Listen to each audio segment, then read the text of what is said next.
بعض جاہلوں کا یہ خیال ہے کہ شیعہ علی کو مانتے ہیں، نبی کو نہیں مانتے۔ ان کی غلط فہمی کو رفع کرنا چاہتا ہوں۔ آل محمد کی عزت کی قسم یہ کہنا غلط ہے کہ علی کو مانتے ہیں اور نبی کو نہیں مانتے۔ اگر تحقیق کرو تو تمہیں پتا چلے گا کہ ہم علی کو نہیں مانتے، ہم نبی کو مانتے۔ جو چپ کر گئے نہ میں بھولا ہوں نہ بھٹکا ہوں۔ علی نے تھوڑی کہا ہے کہ میں مولا ہوں۔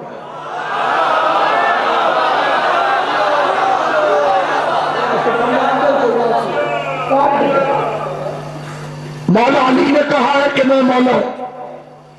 اگر مولا علی اپنے بارے میں فرماتے کہ میں مولا ہوں اور بھائی غلام صاحب پھر مولا علی کو مانتے مولا، اس کا مطلب تھا کہ ہم نے علی کو مانا ہے۔ علی کو مولا علی نے نہیں، نبی نے منوایا ہے۔ اپنا بسم اللہ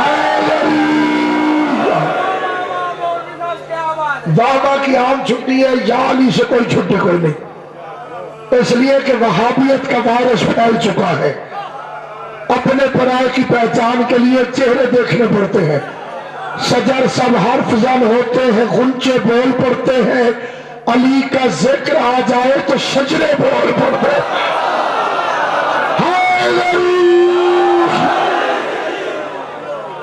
سلامت و آباد و شاد رہو۔ کائنات آدم و عالم میں جیسے مصطفیٰ کو شیعوں نے مانا ہے، تارین میں کوئی پیدا نہیں ہوا جسے عزت مصطفیٰ کا پتہ ہو۔ ہر ایک نبی کی عزت سیکھتا ہے اپنے پیروں سے۔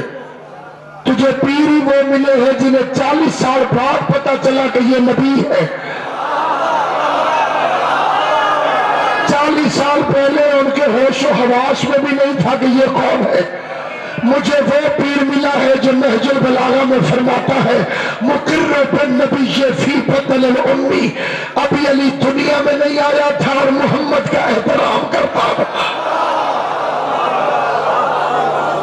جو دنیا میں آیا نہیں وہ احترام کیسے کرتا ہے؟